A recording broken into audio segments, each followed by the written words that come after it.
काय म्हणते, वर्तुळाच्या केंद्रापासून, वर्तुळ काढलंय, हे वर्तुळाच्या केंद्रापासून जिवेवरील लंबांतर, समजा इथे जीवा आहे त्याच्यावरती जे केंद्रकापासून लंबांतर टाकलेलं आहे ते आहे 16 सेंटीमीटर. वर्तुळाचा व्यास 40 सेंटीमीटर आहे. समजा व्यास जर 40 सेंटीमीटर असेल तर त्रिज्या किती असेल, त्रिज्या असेल तर 40 भागिले 2 20 सेंटीमीटर. तर समजा आता मी इथून आणि हा जो बिंदू आहे या दोन बिंदूंना जर जोडला, ही सुद्धा त्रिज्याच होते मित्रांनो.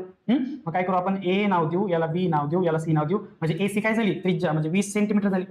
आता हा काटकोन त्रिकोण आहे म्हणून तर काटकोन त्रिकोण तुम्हाला समजावं म्हणून हा शब्द वापरलाय. लंबांतर 16 आणि कर्ण झाला 20. मला विचारलं काय, जीवेची लांबी विचारली.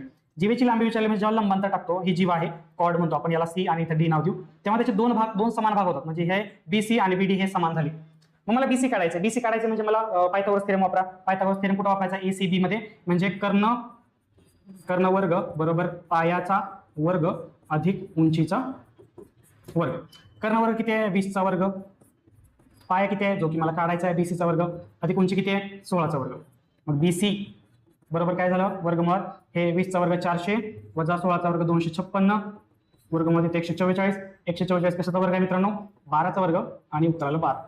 म्हणजे बीसी काय झालं, 12. जर बीसी 12 होत असेल तर बीडी सुद्धा काय होणार आहे, 12. आपल्याला विचारलं टोटल सीडी जीवेची लांबी म्हणजे 12 अधिक 12 किती होणार, 24. ऑप्शन क्रमांक 3 हे आपलं उत्तर आलेलं आहे.